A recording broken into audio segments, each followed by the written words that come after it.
Greetings and salutations. Thank you for joining us on Embrace Your Storm, and we've got another exciting episode for you as always. And before we get to that, don't forget to create an account on the website, embraceyourstorm.com. And don't forget you can send in your emails to hello@embraceyourstorm.com. Looking forward to those. And today we've got an exciting episode for you. I'm speaking to with Grant Maloy-Smith, and he is a musician with a new album release that's coming out. And Grant, thanks for coming on today. Hey, it's my pleasure. It's good to be here. Yeah, thanks so much for coming. So Grant, before we get to the album and all of that fun stuff, how did you first get into? Well, I guess talking to you before the interview, music was exactly the first thing. It sounds like art was, but how did you get into kind of creativity? I guess to begin with, like as a kid growing up. I don't really know. I think it's just a compulsion that people who are creative in whatever art form that they, prefer, you just feel a need to do it. And who knows why? I mean, but you're right. Even when I was a little kid, like 5 years old, I was drawing and painting and that kind of stuff. And everybody just said, "Oh, you're going to be an artist because you're so good at such a young age." And I could also play guitar and piano, even though I had no idea how to do it. I could just do it by ear. But art was always kind of what everybody around me thought that I was going to be. So I just sort of thought that's what I would be, and I was until like at the end of high school, I really got bit hard by the music bug, and I completely changed. Even at 17, I was not even 18 when I graduated high school, so I was like 17, and I just had a complete change of passions. And I still like art. I still do it once in a while, but my main focus since then has been music, and that's what I really love to do. What was it about music? Was it like a band or a song, and you heard it, and you're just like, oh man, like you put down like the painting brush and stuff. You're like, I need to grab a guitar now. Like, was it something like that? We heard a song and you're just like, forget this, or yeah, like, can you? You need to Kind of like pinpoint that. your finger on it, but do you remember the time? Like, do you know what it was that bit you about music? Yeah, there was one moment where everything changed. It had been slowly changing over a period of, my whole time in high school. I was just losing interest in art compared to music. And I'm not sure exactly why, but there was one moment in the last few weeks of high school where it was like a light bulb went off. And it's going to sound like a stupid story, but it's true. And I think any 17-year-old boy would agree that I was walking. When you're a senior in high school, I had almost no classes anymore because I refused to take study halls because I was so bored. So I took every class you could take, and I still had free time. And if you were a senior, you could just like hang out in the middle of the school where we had a big open air courtyard, Yeah, and kids yeah. would go out there and hang out. And I was walking over the hill that it sort of had in the middle of it, and I heard somebody playing the guitar and singing, one of my classmates. But I couldn't see who it was because his back was to me. He was sitting on the grass, he has his guitar, and he's playing, and he's surrounded by people, and they're all listening. And I got closer and closer. I said, "Who is that?" I mean, I wouldn't at that time. You couldn't have paid me $1 million to do that in front of people, to sit and sing and Right, play the right. guitar. It seemed like, oh, come on, what idiot's doing that? And then I got closer and I saw that it was my friend Scott Sutherland, who was one of a very good looking guy, but very shy. And I couldn't believe my eyes. Like he has the guts to do that. Even I don't have the guts to do that. And I'm not as shy as he is. And I stood there for a long minute and just drinking this in my eyes. And I noticed that most of the people listening to him were attractive young ladies. And I looked at the ladies and I looked at him and I looked at the guitar and I said, I got to get me a guitar. I got to get me. And it was not even a week later. I didn't have a car yet, and I was riding my bike somewhere, and I went by a yard sale, and somebody was selling a guitar for $15, which is like $100 now. But Yeah, I exactly. rode my bike home, and I got as much money as I could out of my piggy bank, and I rode all the way back, and I bought that guitar, and then I realized I had to walk the bike back home like 2 miles because you can't Yeah, because you carry were. a Yeah. guitar. So I walked, and then that was it. That was the turning point. It No had been kidding. coming, but that was that one moment that just made it be, that was it. There That's was no turning back at that point. that's pretty funny. Like it's funny that you noticed too, like your friend there, like, man, he's a shy guy and he's like sitting in Yeah, front of all these people and playing guitar. That's what's kind of funny when I think when people, whether or not your friend, like, that was his thing, like, he's supposed to play guitar, like, whether or not he's still playing guitar, it's kind of, I don't know. it's kind of I've irrelevant to yeah, this yeah. comment. But, like, once someone finds kind of like the thing they should be doing, even if it's like at that kind of like moment in their life, even a Hmm. shy person's gonna like get out of their shell, like Yep, when they're doing what they should be doing, kind of thing. You know what I mean? I do. I do. So, so that's pretty cool that like your friend was able like you were able to experience that like, oh man, like look at him doing that, he's not like that at all, He like isn't. No, we'd go to a so, dance and he would stand with his back against the wall and never would ask a girl to dance or anything like that. yeah, He that just sounds had like that sounds like me. even I but had to I'm the same like didn't but want to I'm the do it, same but way too, like I'm the same way too. I'm a quiet kind of keep to myself guy, but like I play heavy metal music and it's like you get me on stage and I'm with my band, I'm kind of another yeah. dude behind a microphone and a guitar, Yeah. you know Yeah. Yeah, you're um, right. I mean that music, I think especially music of all the art forms, because it's so demonstrative, you're really putting yourself out there. And Oh no, absolutely. yeah. Like I was telling my girlfriend the other day, because I grew up playing heavy metal music and listening to heavy metal music, but like in the last 5-ish years, I've been playing different, a little more different kind of like types of music, blues and whatnot. Hmm. And I started kind of doing some open mic nights around the town that I live in. And the first time I did it, it was the most nerve-wracking thing I've ever done in my life. I've played tons of shows with my bands, but it was Yeah. a whole different story when it's When just you're you all Yep. alone with your Yep. guitar and you're standing on stage. I was like, "Oh my goodness." Like I was honestly nervous, you Yeah. know? Yeah. And so it is something to put yourself out there and, you know, let Hmm. people see what you got. Yeah. I was thinking of that story, my high school story, when I saw Scott playing the guitar. I was thinking of that as I was standing in the wings, ready to walk out on stage at Carnegie Hall like 6 years ago, first time I ever Wow. did it. And I said, wow, from a kid who wouldn't pick up a guitar in front of anybody else in the world to playing at Carnegie Hall, that's a transition. Wow, that's amazing. How did you end up there? What were you doing there? I actually produced a show with myself and two other artists, and we did it there. We did it at Carnegie Hall.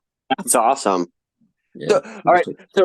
We're kind of fast forwarding a bit, but rolling it back to when you got your guitar. So, like, what was like practicing like when you first got the guitar? Did you like lock yourself in your room and were you like playing until your fingers bled, or like what was that like? Yeah, yeah, I really was, because the guitar was so terrible that it was hard to press the strings down. So, Yeah, the that's action the was probably ridiculous. it was like a 2 inches, it was a ridiculous, terrible, shitty guitar, but I forced myself. I did get a better one. I think by the end of the summer, I had saved up. I did, like every kid used to do, would do mow grass and rake leaves and all that, and Exactly. Yep. shovel snow in the wintertime. And I earned, I think I got a guitar for $150. So it was way better than the broken down old $15 one. But yeah, I mean, I played hours a day, and there was no internet when I was a kid, so you'd have to go to the library or get a teacher. I didn't have any Yeah, money for a I teacher. know totally.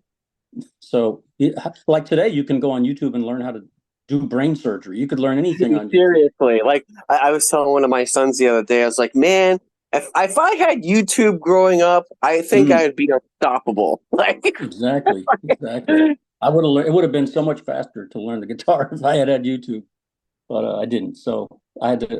I literally went to a library and got a book on how to play the guitar. Um, but if you buy like a book, let's say you like the Beatles or whoever you like, and you can buy a book of their music, and it has tablature, which are little right. diagrams of the chords to play on a guitar and what fret. you're on. Yeah. So Yeah. that makes it real easy. I'm a visual learner anyway. And if you just see the tablature and you know the song already, so you know when it sounds right Exactly. or sounds wrong. And that's how I taught myself to play the piano too, because I had learned the guitar with tablature, so I could see what notes are those, in that chord, That and then makes sense. Yeah. find the notes on the piano and go, okay, that's an A on the piano. Okay. Yeah. I mean, honestly, that's how I learned kind of the same way. I have friends. I mean, I'm blind, so I couldn't read the tablature, but my friends would read it to me, and I would Hmm. learn how to play various songs. And like, that's pretty much how I learned how to play guitar. I learned how to play songs, and I'd be like, "Oh, all right, I see how this is arranged." And Yeah, then you just start making your own songs after that, you know. exactly, But exactly. so like, what was it like going from like, because you were saying like you went from the kind of like art, drawing, painting, and stuff like that to music. What was Yeah. it like kind of switching your creative like outlet? Like, did you miss art at all? Like, did you ever think about it again, kind of when you picked up the guitar, or was it, no Um, looking back kind of thing? well, there's definitely no looking back. I mean, I still enjoy doing it. I just don't have a lot of time anymore. I mean, I'll do maybe a painting every 2 years, but I create a lot of stuff digitally now and on the computer. I create my own artwork for my album covers and single covers and Okay. um, all that kind of the stuff that goes along with my music. My website, Yeah. I do my own website and I do all the graphical design for that. But yeah, it's just really to supplement the music. I mean, they kind of go hand in hand. They're like different sides of the same coin in a lot of Yeah. No, ways. that makes sense. So now, when you grab the guitar and you're playing, you took your, giving yourself lessons and stuff. What kind of Mhm. music were you uh like going toward? Like, what kind of music did you find yourself playing? Like, I know you mentioned the Beatles, so is it kind of stuff like that, or what did you find yourself playing? I have a very eclectic musical background because my grandmother and my mother were from Kentucky, and my grandmother, particularly her mother, loved the old style of country music and bluegrass music, and she called it mountain music. It's kind of like Okay. what today is what bluegrass would be. Okay. People like Bill Monroe and Ralph Stanley and people like that. If you know bluegrass, you'd recognize them as being like the major pioneers in the middle part of the last century, 30s, 40s, 50s, and then Okay. so they, particularly my grandmother, had me listening to that stuff, and I liked it, but I kind of didn't like it because everyone was liking the Beatles and rock groups like that. Well, Right. Right. early rock groups. You wouldn't consider the Beatles to be rock today. It's kind of pop music with twangy guitars or jingly guitars. But it was rock in its day, Yeah. No. and then of course Totally. it morphed. By the time I was in high school, I was listening to Aerosmith and uh, much harder rock than the Beatles ever wanted to Yeah. Yeah. be. Still not, and even crazy groups like Alice Cooper and David Bowie and I liked the Who. I liked all that English rock. I liked all that stuff when I was that age. But I still had a soft spot for the country stuff, even though it wasn't very cool at the time. Um, but my record collection was very bizarre. I would have like Ralph Stanley and Johnny Cash and Led Zeppelin and when I was much younger, like a Captain Kangaroo record from the TV show when I was Oh yeah. 4 years Yeah. old. So now, so that when as you're playing along, like, did you ever find yourself getting in bands, like, as you're getting into, getting into again everything? Like, how was that? Yeah, I did. I had a couple of bands along the way, um, and by that time, it was like the early '80s, and so we disco had come and thankfully gone, and because I hated it. And then there was this kind of punk music revival and another wave of British rock. So I had a couple of bands in that time that did that kind of music. So it was kind of Okay. like pop rock with a very '80s flair to it. But we actually did pretty well. We opened up for Steppenwolf. We opened No up for the kidding. Guess. Yeah, we played all over New England, and we were an opening act for Elvin Bishop. I'm trying to think who else we opened up for. Oh, Jack Bruce. No kidding. And a couple others I can't even remember. The weirdest one was opening up for Steppenwolf because they were. I mean, that's pretty hard rock. Yeah, And yeah, no, totally. the main guy was John Kay. I don't know if he's still alive. He might be, but he was already old then. This is 40 years ago. Yeah, He'd probably yeah, be yeah. 90. But they were big in the late '60s and with Born to Be Wild and Yeah, Magic Carpet Ride, exactly. songs like that. Yeah, So his band though was younger than my band. His band were all like 20-year-old guys, that's funny. and he's this 50-year-old guy, but he could still go out there and sing. But Yeah, the no, audience totally. came in. Some people in the audience actually rode into the. It was a huge place. It was in West Hartford. Actually, it's closed now. Been closed up forever. But they would just open all these doors, and people would come in riding on motorcycles. I'm not kidding, and No do kidding. like donuts in the middle of the room because it was just a big cement floor, almost like a aircraft hangar, kind of, with a giant bar all along the back wall and a kind of small stage in the front. But they put 2,000 people in there, Man, and I was thinking, man, they're not going to want to see me, this little kid, with I don't know what I was wearing, probably something that looked very not too masculine to them. So I was thinking, I gotta jump around a lot. I can't be a stationary target. I got to be moving on the stage. I got to do like a Mick Jagger imitation and just be constantly moving so I don't get hit by a bottle or something. But they were tolerant of us. That was a fun one. It was fun to play in front of so many people, even if they didn't care at all about seeing us. It was still fun to do. what kind of guitar and amp were you using around that time? I had a Fender Jazzmaster, and I Nice. had a Roland. Well, of course, I had pedals, for distortion, that kind of Yeah, stuff. And I yeah. had it was some kind of Roland amp. I think it was the Jazz Chorus That's 120. interesting. Yeah. Yeah, it's kind of like you give you like a stereo sound with the two big 12-inch speakers in the front, as I recall. I don't have Yeah. it anymore. I don't know what happened. I must have sold it sometime in the '90s. I don't know where it is. Do you still have like electric guitars? Oh yes, I have a Yeah. 1954 Telecaster. Oh man, that must Yeah, be awesome. that's the best guitar I've ever had. It's Yeah, really I great. I actually got a G&L a SAT guitar, a Mhm. SAT they call it. That's Yeah, G&L's version of the Telecaster. And yeah. I mentioned I play like heavy metal and stuff. I love flying V guitars and stuff. But this Hmm. Telecaster, it's probably my favorite guitar. Like the neck on it is so amazing, Yeah. and and I'm not a fan of any guitar that does a neck dive. If I put a guitar on and it does a neck dive, I'm gonna hand it back to you. Like, because I don't want to wrestle my guitar while I'm playing it. Yeah. But Yeah. so I love the Telecaster because it doesn't neck dive either, So, Right. and I like the Telecaster better too than the Les Paul because it's lighter. Oh my God, So it's like one-third the weight. yeah, seriously, So, but yeah, I would have to say I think the Tellys are like my new favorite kind of body and style and stuff since I started playing them. Yeah, I love it. I love it. It- so is that the only electric? I mean, that's the only one you need. But I mean, do you have any other ones? Yeah, I have several others. I have an Epiphone Les Paul, but I hardly ever use it because it weighs like 1,000 pounds.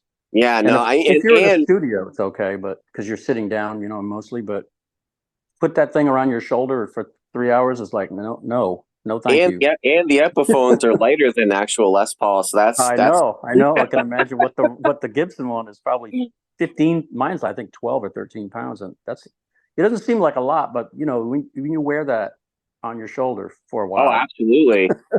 And yeah, no, absolutely. You take it off after a night of gig and you're like hunched over, Oh. Need some ibuprofen. So then while you're in the band in the 80s and stuff, were you guys like recording any like demos and stuff like that? Like did you go in like recording studios and Yeah, lay yeah, down we did. drums and stuff? We did, yeah. And back then, when people still made actual vinyl records, I mean, the CDs had come out, but they hadn't taken over yet. We Yeah. actually we put one of our songs in a competition, and it was selected by, it was a radio station thing here, and it was in Providence radio station, Providence, Rhode Oh, Island, the and WHJY. I think it was HGY. Yeah, they put out a Southern New England's best rock or something like that with Yeah, all that local. sounds like it. Yeah, I still have that. I have that. I put that in one of those vinyl record frames you can get. that's That cool. was that was fun to be on. So you won a competition where you got to put like one song on like a compilation like album. Yep. Yeah, that's exactly That's what it was. cool. That's cool. Do you remember any of the bands that were on that at all? Were they all kind of like local bands? Yes. I wish I was in my studio right now. I could tell you, but I can't remember who they were. It's no problem. That's no problem. It was around 82 or 3 in That's 1980. cool. It was a while ago. I So think the when? neighborhoods were on it. If you've ever heard of them, they were pretty big in the day. The neighborhoods. I think Oh they're yeah, on it. yeah, yeah, yeah. So there's some Boston bands on it too, not just Rhode Island bands. There might have been more Massachusetts bands than, because there's more bands up there, Yeah. and it's a much bigger city. So when did you get to the point of kind of like, because now you're kind of like doing your own stuff and you're like hiring like other musicians to come in on to record Yeah. these tracks. So how did you kind of get to where you are now with doing what you're doing? Well, I kind of stopped the live. I didn't stop it, but I reduced drastically my live performance like everyone else did because of COVID. And I haven't really started that back up again, mostly because I've been focused on making theme albums, and they're really time consuming. So, because it takes me a couple of years to research, what the topic that I've chosen, and figure out what kind of songs I want to have on it and what topics, Yeah, like, so it takes a lot of time. That's really what I've been focused on, is spending all that research time and then writing lots of songs, most of which I don't use because you just can't use mm, them all. Like this mm, album that I'm about to come out with about the Mississippi River, I think I wrote 40 something songs for it. There's still 16 songs on the record. It's more than an hour long. It's like an hour and 2 minutes or something like that, oh which is wow. very long for an album. Normally albums are 30 or 40 minutes. So I do a lot of work in that direction to write and create and arrange and produce So the talk songs. about talk about like explain sort of the process behind writing your theme albums, just so the audience can kind of get to understand like what you're like maybe explain the Dust Bowl one before you get to this newest one that you have out. Yeah, yeah. In fact, that Dust Bowl one, that's the first one I ever did. That was I started it in 2014, but it came out in 16. But I was writing a song. I had no intention of making a theme record when I was writing a particular song one day, and it just felt like the lyrics wanted to be about someone who hadn't. The title of it is "Never Seen the Rain," and so Mm, I liked the title. I just liked the way it felt when I sang it, but I didn't know what it meant. What's that really going to mean in a song? Everybody's seen the rain. right, If you can see, you've seen the rain, right, and yeah, no, exactly, yeah, unless you lived on another planet or something, I don't know who that is. So I thought, how am I going to make that make sense in the song? Or maybe it's an exaggeration, like it's been so long that you say like, oh, he never comes around here.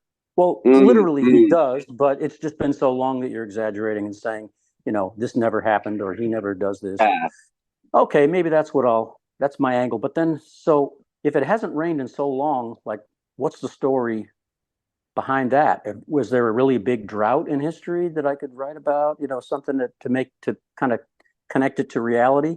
mm, And I remembered something about the Dust Bowl from high school, but I didn't really remember much. But I knew enough yeah. to look up the name of it on the internet. So by this time we have the internet, thank God. So I typed in Dust Bowl and then I started reading, and I think 4 hours went by. I Oh mean, my goodness, literally, I spent half a day I was so fascinated by it. It was a 10-year period of history, almost basically the whole 30s. And the epicenter was in the Oklahoma Panhandle, but it touched the whole middle of the country, all the Great Plains. It almost never rained. It was regularly over 100 or even sometimes 120 degrees, and millions of people were affected by it because they couldn't grow anything. yeah, Everything stopped exactly. growing. And then they did things to try to make up for it, like overplanting, and then they caused even more troubles with that. But it really was this perfect, well, maybe imperfect confluence of events. Like it didn't rain, and it was unbelievably hot, and the winds were crazy coming across the plains. Yeah. And they would just pick up millions of tons of topsoil and dump it into the Atlantic Ocean or on the cities in the East Coast, with these violent storms that would rage across the plains. And that just fascinated me so much. I said, you know what? I'm not just going to make this song about the Dust Bowl. I'm going to make a whole album about the Dust Bowl.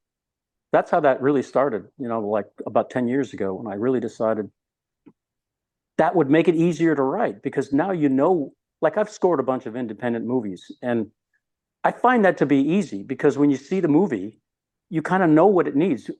We've all seen a lot of movies. We can feel, and by the way, Yeah. if you see a movie without any music, you're like, ugh, man, what's wrong with Yeah. this movie? You don't Yeah. know what's wrong, but then you realize, oh, there's no music at all. And movies are terrible without music, usually. Yeah. Totally. I don't agree that you have to have music every second. Some things are better without it, but some scenes, are more Yeah. dramatic without music. But some need it, and especially like a chase scene or something like that, or a romantic thing. So the movie kind of tells you what it wants. It makes it easy. You don't have to think like, what kind of music am I going to write behind this gunfight? I Yeah. No, think it's going no, to yeah, be no, seriously. so. By the same token, I think picking a topic, a big topic like the Dust Bowl or something like that, or the Mississippi River, that kind of tells you, at least it's a guide. It's a guidepost. You know what you have to write about in general. Now it's a matter of paring it down, because you can't write about every single thing that happened in the Dust Bowl or along the Mississippi River, or about the part of America called Appalachia. You have to write 1,000 songs, and even that you couldn't do it. So the hard part is really figuring out what exactly to write about and Yeah. what not to, because you can't write about everything. Yeah. It's But at actually an least you have a interesting. roadmap. You know what to do in general. Yeah, it's actually a really interesting way of kind of like finding a way to come up with songs or song ideas or whatever, like Yeah. lyrically and even Yeah. musically. When you have like Yes. 40, if you look up the Dust Bowl, and you're like, wow, I have 40 different topics now to Yeah. kind of like cover. Then I don't know. Yeah. That's a really cool idea and way to approach that. I've never thought of doing something like that before. Yeah. It was just an accident for me. Just that one song that I wrote about a drought led me to that, and then based on discovering what I did, I realized, man, it's so fascinating. I got to make the whole album about it. Well, I And mean, obviously, this was like a good move for you, anyways, because you're on like your third sort of themed albums. I mean, if it yeah, wasn't like working out, for you on your end, you wouldn't be on your third one, I would imagine. right. I found that it really was, and plus when Dust Bowl came out, we were talking before the show about the demise of CDs, that people don't really Yeah, buy anymore. And Dust Bowl came out at a time where people still were buying CDs, not as many as before, but they still were buying them. The streaming hadn't really killed all that like it has yeah, today. It's all gone yeah. now. But I sold lots of that, lots of CDs, and lots of digital downloads too. I think more than 28,000 copies of the record. So Wow, it was on the Billboard charts for 17 weeks, and in the no top 10 kidding. for 11 weeks. Yeah. Wow, that's impressive. Well, I That did spend a lot of money on advertising. I really advertised. I don't have that money anymore, so I don't think I'll be on Billboard anymore. But at least I did it with Dust Bowl. It was very successful. that's crazy. That's awesome. So, well, I guess I don't want to skip over the Apple, because you did the Appalachian one second, correct? Yes. Yep.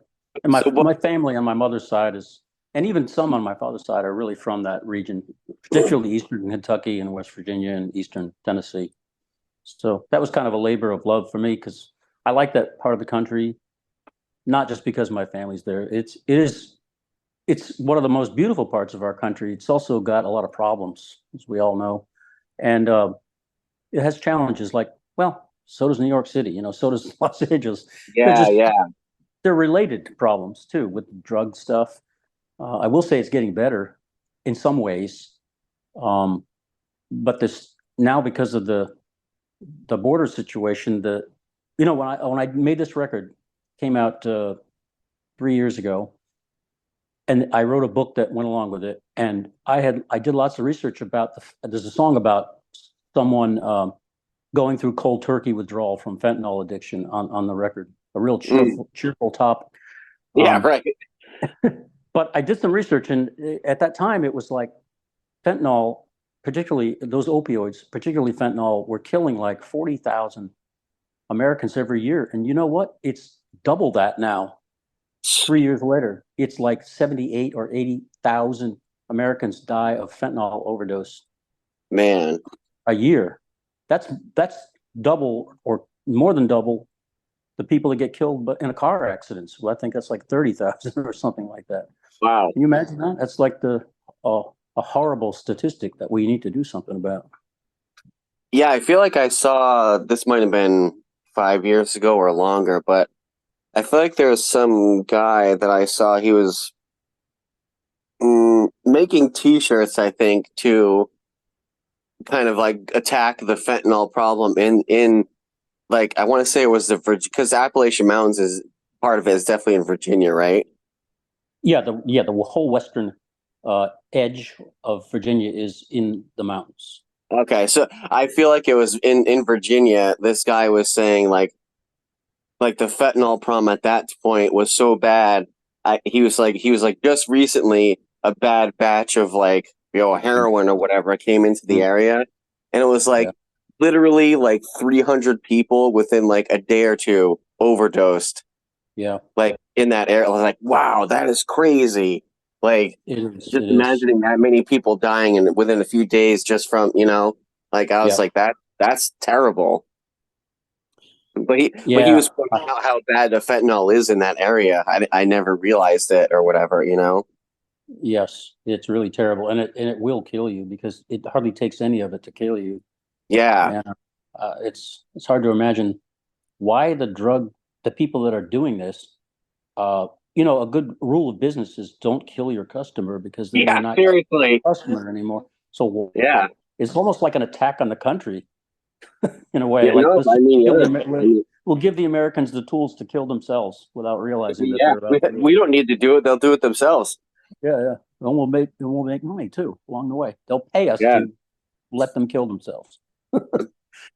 It's a Oh very sick. man, We need to. I don't know what the solution is, but man, we got to do something.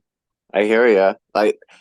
So like how did like the second project go then? Like I mean obviously it went well because we're doing a third, which we'll get to in a second. But like, so Yeah. how did you have a lot of the same audience that bought the Dust Bowl? Do you know? Did they come back and pick up the Appalachian Mountain album too?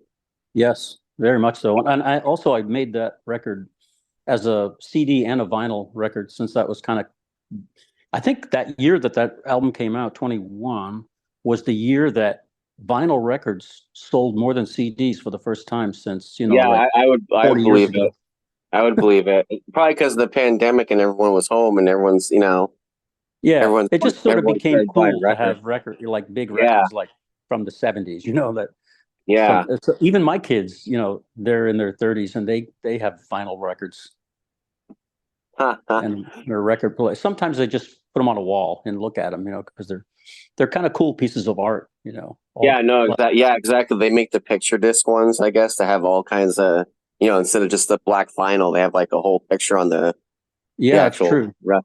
Yeah, yeah.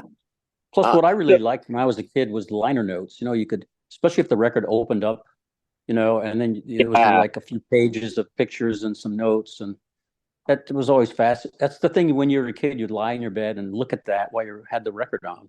That was part of the experience. And that was really lost with CDs, pretty much lost because they're so small. yeah, And exactly. then now with streaming, it's really lost. So Yeah, I I mean, they miss, have like the lyric like box on yeah. the streaming app or whatever, but it's not the same.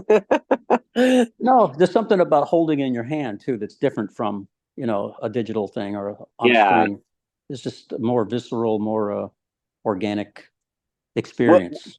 was the music on the Dust Bowl album and the music on the Appalachian? Were they similar? Were they different? Like, did you approach it differently musically between the two albums? They're pretty similar, I would say. They're both American. I mean, that's what I've been doing now for 20 years is American roots music, which is no one really knows what it means. It's also called Americana music, but Okay. but it means if it's not exactly country and it's not exactly folk and it's not exactly bluegrass and it's not exactly the blues, but it is an American form, they just put it into that I island see. of misfit toys I called see. Americana or American roots. So it's got Okay. it's got touches of all those things in it. So like for example, the Dust Bowl is more a little bit more Western sounding because it is that's where it was, Yeah. and Yeah. Appalachia is definitely more bluegrassy and um, Okay. that kind of feel, rootsy feel. And then now the new record, Mississippi, because the Mississippi River is the birthplace of the blues. From Memphis all the way down to The Delta New Blues, Orleans. right, or whatever. Exactly. So Yeah. there's a strong, more of a blues influence that I've ever done before, and it's a lot of fun to do. So, coming to this album, then the Mississippi album, you mentioned before, like you're like, oh, I actually just got back from Nashville because I was before the interview. I was like, oh, what? You live in the Nashville area? So you were saying you recorded this album down in Nashville, and you hired like some of the top musicians to play in this album, right? Yeah, that's what I've done with all the theme records. But this one, I went beyond Nashville and recorded also in Memphis Oh, and in no New kidding. Orleans because I wanted to record, by the river with those kind of musicians. I've got That's a lot cool. of horns. I've never really had horn sections on my albums before, but when you do the blues, you got to have some horns. So Yeah, no, I, exactly. I've got three very bluesy songs, and I recorded the horn sections. One in Nashville, one in Memphis, and actually at Sun Studio, which is a legendary. That's where Elvis made Oh his yeah. first record, and it's still a recording studio. I think they do tours in the daytime, but then after 5 or 6 o'clock at night, it's a recording studio, and it looks exactly like it looked when Elvis was in there. They haven't changed hardly anything. There's a Man, computer in the control room, but that's it. They have everything that looks like 1965. that's It's unbelievable. It really no strange. kidding. And I recorded another horn section down in New Orleans, just a few blocks from the river. And I just wanted to give it, I don't know if that really made any difference, but to me, it feels like it made a difference because I recorded, within No, I hear throwing a you. rock distance of the river. No, I hear you. Like so, then with Mississippi, then these are different songs. Like with the history of the Mississippi River, then right? That's what you're doing with this album. Exactly. It's all the history and things that have happened. Of course, not all of it, but even with 16 songs, you can't cover it. I need Yeah. 160 songs. But the river flows. It's not our longest river. I think the Missouri River is a little bit longer than the Mississippi, but the Mississippi is our most famous river, and it's had the biggest influence on our economy and culture and everything else. And it still is a huge effect on our economy, but particularly in the steamboat era. That was the main way to go from north to south. That was Hmm. the main way that people and goods were uh, moved, and trillions of dollars of goods move down the river every year today, Hmm. and that started quite a long time ago. But it's been a significant thing, even 10,000 years ago or even longer when the native peoples were here and before the Europeans arrived, in the 1600s. I mean, they used the river for tens of thousands of years to fish and Yeah. used it for transportation, for water, obviously, and it's been a huge influence on the continent and the people of the continent for thousands of years, particularly the last, let's say, from the 1800s, where it really became, it really wasn't discovered, and I mean, it was people had been there, but it wasn't till like the Louisiana Purchase in 1835 when we bought that whole part of our country Hmm. today from France. It was a huge. It wasn't just Louisiana. That what they bought from France for about $80. It was such a cheap amount of money. It was like a quarter of the size of the America. We bought a That's huge funny. tract of land, and that really opened up the Mississippi River to the Americans as a transportation hub. And of course, it had a big influence on the war, the Civil War, Yeah. too, because it was a main way that you could, if you could control who if you could control the river, you could win the war or lose the war if you don't Yeah, control no, it. absolutely. And the Battle of Vicksburg and the siege that the Union Army did against the Confederates there that held that critical point of the river at Vicksburg, Mississippi. That's what one of the main things that turned the tide of the war. Like you also wrote a book along with this album too. I don't remember if we mentioned during the interview, but you wrote books along with the other two albums too, right? Yeah, each one gets bigger. Like it was, I think 20 pages with Dust Bowl, and then it was like 50 pages with Appalachia. Now it's almost 100 with this one, and it's a very big hardcover book too. It's like 11 and a half by 11 and a half inches, like a coffee table book. And it Did, has did- the history of the songs behind the songs, but it also has, the liner, how the songs were made, a lot of that's information about cool. that. And That's cool. pictures of That's the actually really studio cool. and people that are on them. Like there's one song that has Janice Ian wrote the song. She's a Grammy-winning folk singer. And I did her song and she played on it with me too. We did That's that cool. down in Florida where she lives. So there's all that kind of stuff, behind the scenes, pictures and information. So this Mississippi album, this isn't out yet though. You're like almost ready to launch it. Is that right? Exactly. Yeah. Okay. People can pre-order it, but it won't be. The book is going to be available starting in about a week because they're Okay. going to be. But the actual album drops on August 23rd, so it'll be available at that time. But people could pre-order it on my website right now. So what's your website? It's my three names. Like when my mother was angry with me, she'd say, "Grant Maloy-Smith, get in here." So, but in my case, it's a little unusual. Malloy normally has two L's, but my whole family. This is a family name. It's been around for a long time, and we've always spelled it with only one L. So it's Okay. grantmaloy-smith.com. And I think you can do it with or without the hyphens between the three names. I think it'll work if Okay. you just type Grant Malloy-Smith as one word.com. Do you still sell your other albums on that website too? Oh yeah, sure. Cool. Cool. That's very cool. I got Um, plenty of CDs because people stop buying them, so yeah, yeah. I still got a bunch. Um, so August 23rd, this is the album's going to be released. The book's going to come out next week. That's exciting. Is there anything else you wanted to cover, Grant, or go over or discuss? Anything I might have overlooked? I don't think so. We covered a lot of ground. So it's a pleasure to talk with you today. Yeah, it was a great time. I loved having you on. Let's see, what else did I want to I think that was the other thing. On the 23rd when the album comes out, do you only have like records that are coming out? Because I'm assuming you didn't get CDs this time around from what you were saying, right? Are you? Well, I was going to do vinyl, but the album is too long. It won't. Oh, It right. won't. I'd have to make two, and I can't afford to make two. Yeah, that gets expensive. Yeah, that gets Yeah, expensive. yeah. But so I'll make a small number of CDs. We have to make CDs for certain radio stations and certain critics, and then I do sell them a little bit, not like the old days, but people like Yeah, them. Even if they don't, even if they're going to stream it, they like to have a CD as a souvenir or a memento. at least have like a physical copy of it. Right. And usually they want it signed. So, I think they just want it like a souvenir, which is cool. Yeah, yeah, no, definitely. Yeah, Grant, I wish you well on the Mississippi release, and thanks so much for your time and coming on. And hopefully, people. Actually, that's how I wanted to come. That's how I kind of like to end the episode. Like, hopefully, someone listening is getting encouraged to be like, hey, you know what, Grant?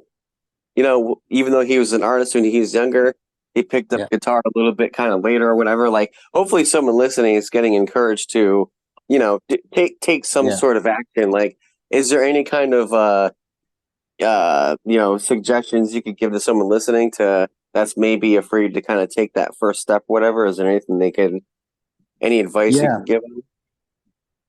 Yeah. I would say a few things, probably not too original, but um, don't be afraid of something that you don't know how to do. I think we mentioned before the show started that you can go on YouTube and learn to do anything today. You could learn Yeah, how to change the transmission in your car. perform brain surgery or play the xylophone. You can learn anything. It just takes a little time. And, you know, time is the one thing we have that we can't make more of. So, you know, we're here for a relatively short time, and we should use it. Use it and do something. Challenge yourself.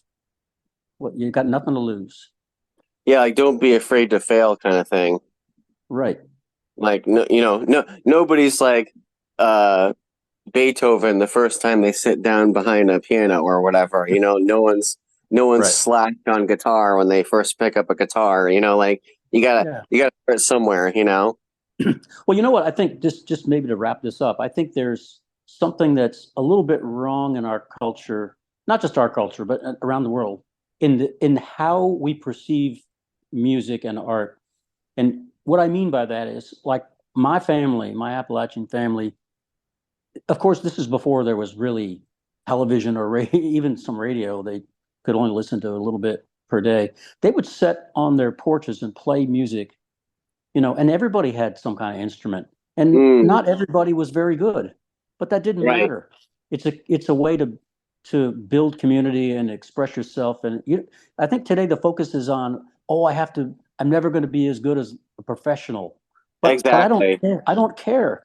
You should play it just to have fun and share Exactly. your spirit with the world. You know, don't worry about getting a Grammy award or something like that.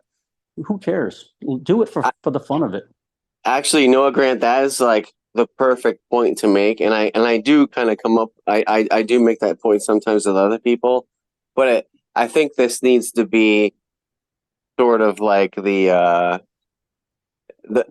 main kind of thing behind creativity, because I think you're right that this day and age in the world, creativity now is looked at, how am I going to make money with this? Like, Yeah. you know what I mean? Like, oh, I'm not going to be good enough at that to make money, so I'm not going to do it. Like, that's not that, like, sure, like, that's a nice thing to be able to earn money with your creativity. And the end goal, you know, it would be nice to do that, but that's really not the purpose of creativity, or I think even why we as human beings, I believe we all have, everyone has a creative inkling in them.